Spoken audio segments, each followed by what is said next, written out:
ملګرو د ژبو او خاص کر د مورانو ژبو متعلق چې کومې خبرې مشهورې دي یا کم خلکو انډرسټینډینګ دی په دې نه هغه صحیح خبرونه زیات غلطې خبرې ډېرې مشهورې دي. بیا په دې کې داسې خبرې مشهورې دي چې د پورا تحریک د مورانو ژبو یا په دې کې په پالیسۍ کې د دې دپاره ځای جوړول، په نصاب کې جوړول او په معاشره کې د دې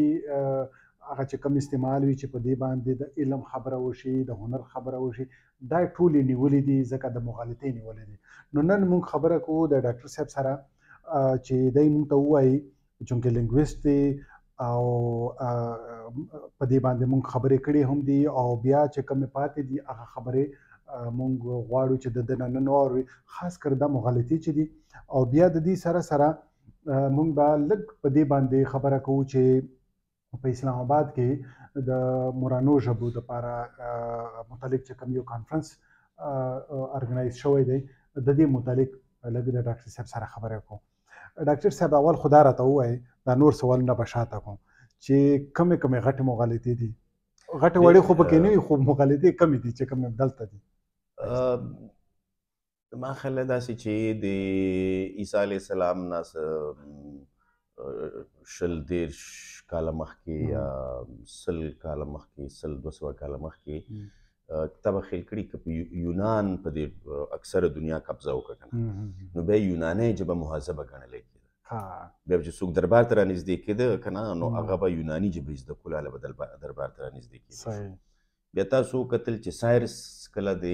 ایسټ په اکثرو، مطلب د مشرق په اکثرو علاقو قبضه وکړه، نو بیا فارسي داسې ګڼلی کېده چې هغه مهذبه ژبه ګڼلی کېده چې څوک به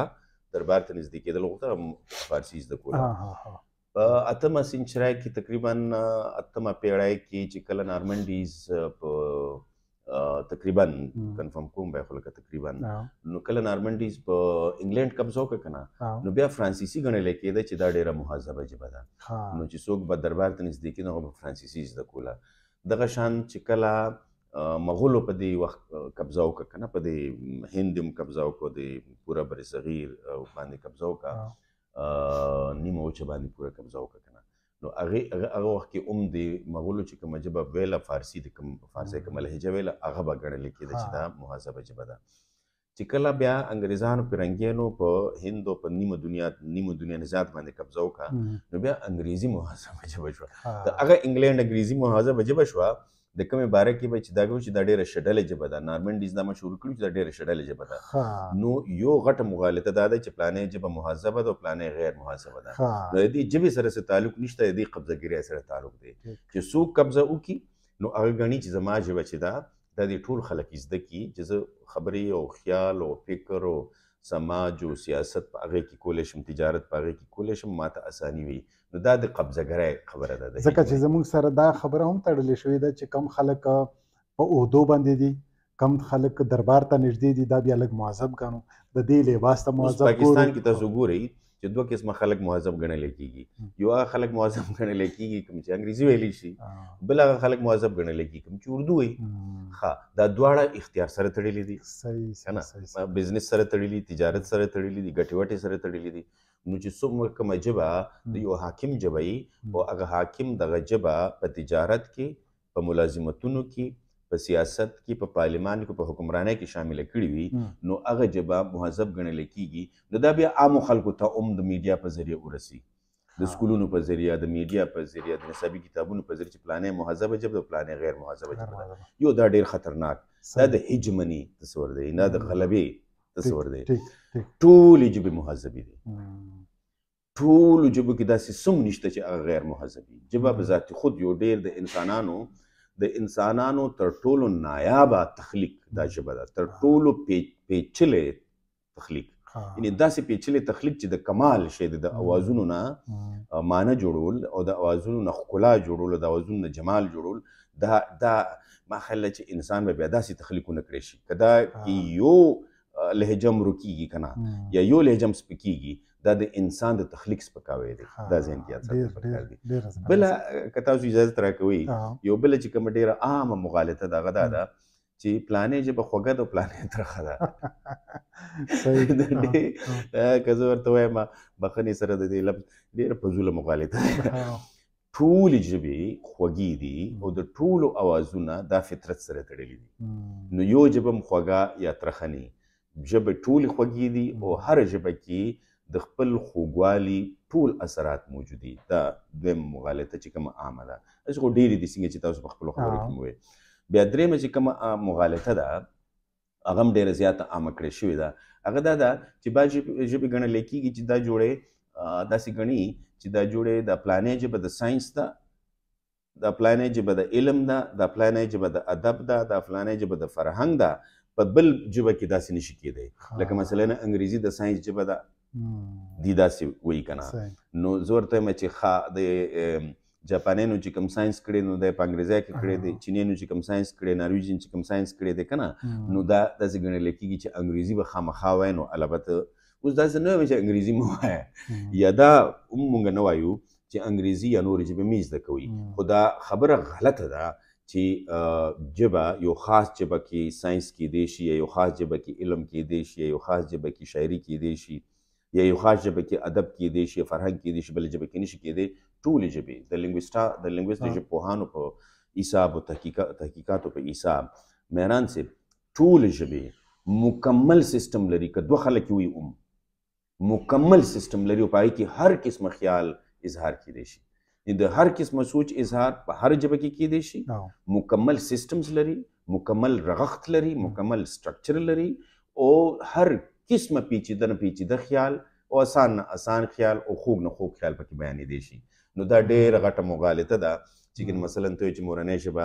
مونږ ځکه په سکولونو کې نه ښایو چې دې کې ساینس نشته، دا خو پکې تا نه دی کړی نو ځکه پکې نشته که نه. دا خو د ساینس دپاره، د علم دپاره، د خبرو اترو دپاره، د ابلاغ دپاره، د سندرې دپاره، د ساز دپاره، د آهنګ دپاره، د ټولو ژبو دپاره هره مورنۍ ژبه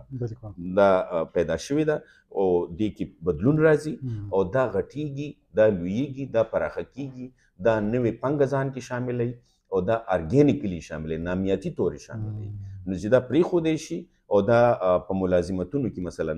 یا په تجارت کې یا په سیاست کې یا په پارلمان کې یا په سیاسي جماعتونو کې پرېښودی شي، نو دا دې ژبه کې دا صلاحیت شته چې هغه مرتبه حاصله کړي. به یو بله مغالطه چې ډېره دا خبره اوږدېږي خو زه یې درته په نه دا راته ټول مغالطې راته ووایه. یو بله مغالطه چې ډېره زیاته عامه ده او زه کله نه کله وایم بعضې ملګرو ته چې که فرض که دا د یو ژبپوهان په مخ کې، یو لنګویسټ په مخ کې تاسو ووایي، نو که به ډېر سخت ګزار در باندې ونه کړو نو ډېر کم ګزار خو در باندې خامخا وکړي. بیخي دا ډېر ناروا، یعنې د هغه دپاره دا ډېر ژبې ته ډېر ناروا کنځل دي که نه. وایي چې پلانې ژبه سخته ده، پلانې نرمه ده. ما دا سوال ځان سره ولیکه چې دا راته وایي چې دا هم یوه مغالطه ده. بیخي ډېره غټه مغالطه ده. بلکې صرف ژبه نه، ګړي داسې چې پلانې ژبه کې د پلانې لهجه سخته ده او د پلانې نرمه ده. د راوټي ګرامر لیکلی دی که نه انګریزانو نو آبادیتي دغه چې کوم حاکمانو او دغه هم په دې خبرې کړي دي، ولفکیر هم په دې خبرې کړي. نو هغې د بعضې جنوبي لهجو باره کې ویلي چې دا سخته لهجه ده. دا انتهایي خوفناک تصور دی، دا انتهایی فضول تصور دی. یعنی د دې هیڅ قسمه بنیاد نه علمي بنیاد لري دا خبره نه ساینسي بنیاد لري. نو دا اصل کې د هغه غلبې کوشش دی چې کوم مرکزي دغه باندې هغه وخت ویل کېږي مثلا پېښور خوشه چونکې مرکزي تجارتي ښار و نو دې ژبې ته دې لهجې ته نرمه ویلي دي. په وزیرستان کې چې کومه لهجه ده مثلا ستاسو لهجې ته سخت ویلي دي. دا ډېر عجیبه خبره ده، بلکې ډېر خطرناک خبره ده. ما په دې پسې شاته تاسو خو بیا خبره پوره کوئ، په دې پسې شاته چې کوم سیاست دی زما په ذهن کې لږ راځي. د دې سره د نرمې او د سختې سره دا خبره تړلې ده چې کومه اسانه ده کومه مشکله ده. دې هم تړلې ده. اوس دې کې دا وایي که نه چې کومه اسانه، اوس دا او بذات خود ډېره زیاته او لویه مغالطه ده چې پلانې اسانه او پلانې ګرانه ده. چې کومې ژبې سره ستا یا کومې لهجې سره، کوم ډایلکټ سره یا کوم لانګویج سره، یعنی کومې ژبې سره یا کوم لهجې سره ستا براه راست رابطه وي، ظاهره خبره ده چې هغه به درته اسانه ښکاري. چې کوم سره براه راست رابطه نه ورته ګرانه ښکاري. نو ځکه زه د بنو ملګرو ته، وزیرستان ملګرو ته، تاسو ټولو ته دا وایم چې تاسو پیښور کې خپل لهجه وایي ها. چې دا اوازونو سره واول فرق کنه د واول فرق بالکل نو اوازونو سره د واول سره به د مختشي خلک نو بیا ورته بیخي ډېر زیات اسانه ښکاري کنه دا اکثر د بنو ملګري بالکل پیښوري لهجه کې خبره کوي د خټکو ملګري بیا پیښوري لهجه بالکل. کې نو زه تاسو خپل لهجه وایي دا غي فائدہ به دایي چې تاسو خو اسم پیښوري لهجه ویلی شي تاسو پوهیږئ خو د پیښور خلک او د سوات او د مردان او د باجوړ خلک به ستاسو د دې واول د اوازونو سره مختشي چې څنګه عادت شي بس بیا دا خبره ختمه شو چې دا سخت او دا نرمه ده بیخي د رابطې خبره ده نور پکې هیڅ خبرې نشته. او بل دا دی چې شلون هم راولي لکه مطلب زه د لهجه نشي زده کولی دا بل د لهجه نشي زده کولی ما ځکه ګڼلې دا مشکله ده هغه وایي چې دا مشکله ده نو بیا خلکو زده کولو کوشش هم نه کوي بس هتیار واچوي. عمده شلون چې دی دا د سامراجیت او استعماریت کوم ته چې هیجمونیک پاورز وي کنه د غلبي حاصلولو قوتونه کوم قوتونه چې غلبه حاصلول غواړي هغه هم دا ویل غواړي کنه چې پلانې ژبه کې خیال نشي بیانېدی پلانې ژبه کې شاعري نشي کېدی پلانې ژبه او لهجه سخته ده پلانې نرمه ده پلانې مشکله ده پلانې اسانه ده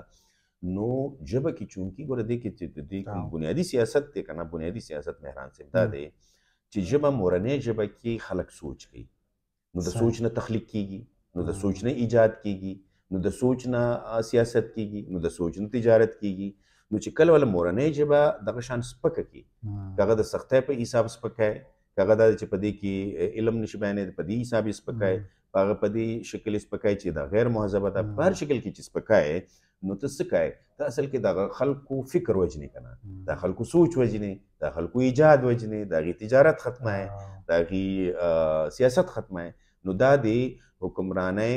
یا د غلبي چې کوم قوتونه دي د غلبي اصلولو غالب قوتونه دي بالادستي طبقې دي بالادستي طبقې او غالب قوتونه دا ډېر په منظمه توګه دي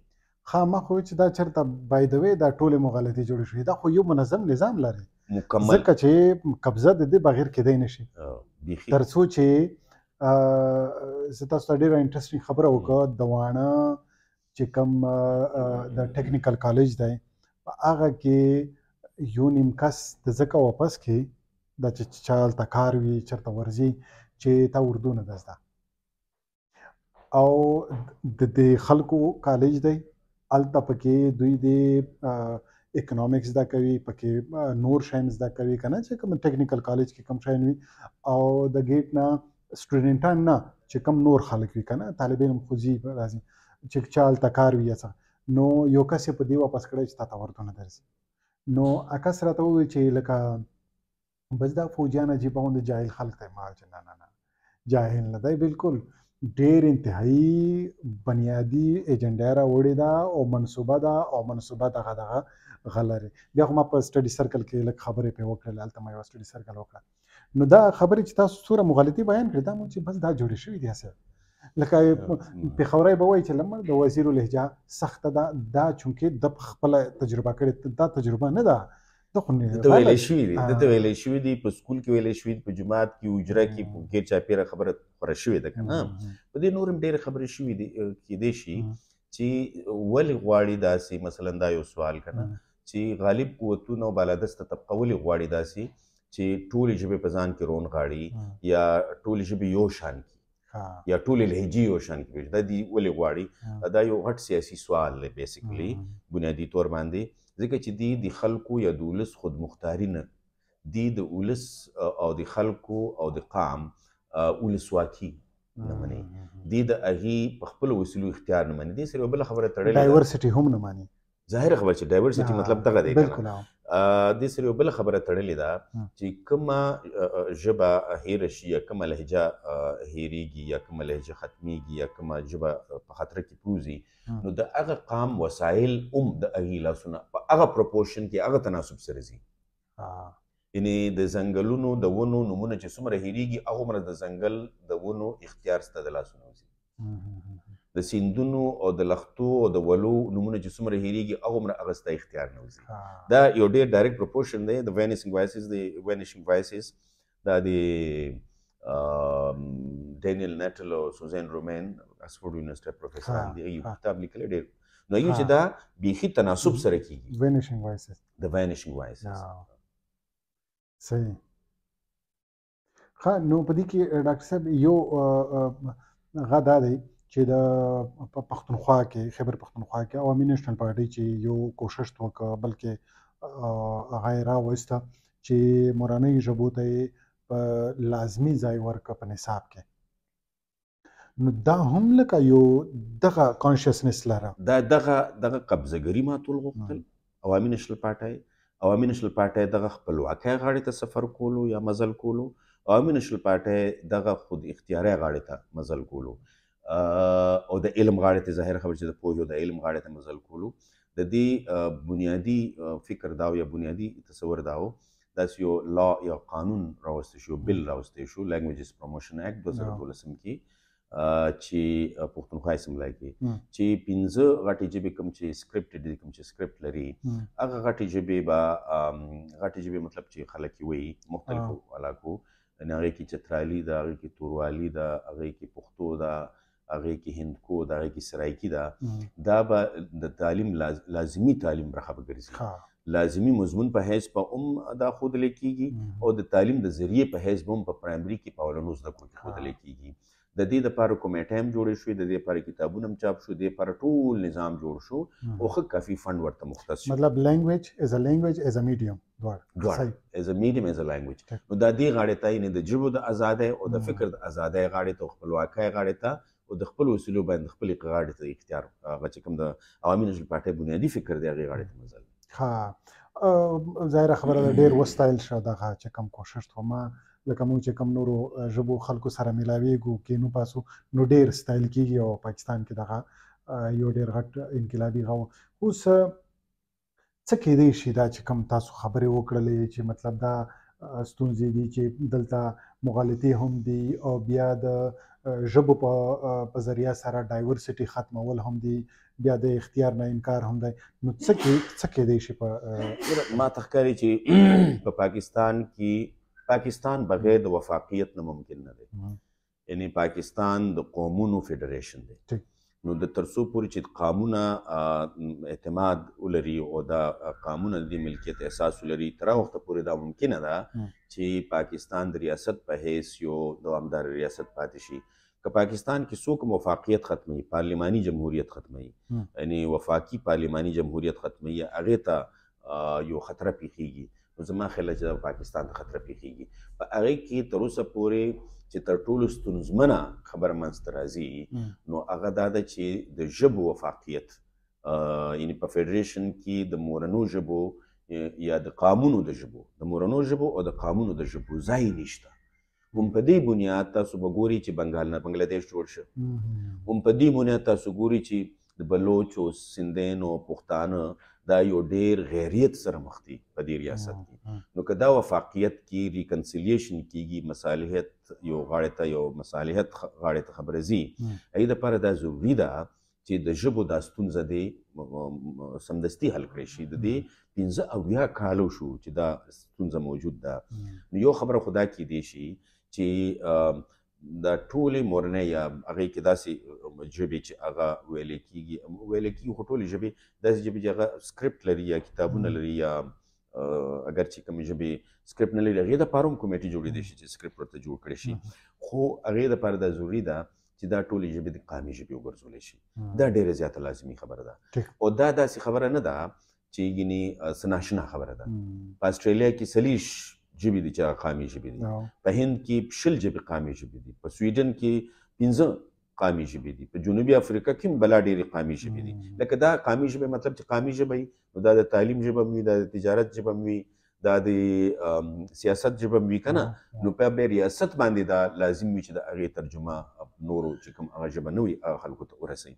اوس دا خبره ده چې کوم د پاکستان په آئین کې آرټیکل 251 دی، 251 نمبر چې کومه ماده ده د پاکستان په آئین کې، په هغې کې به بدلون کول غواړي،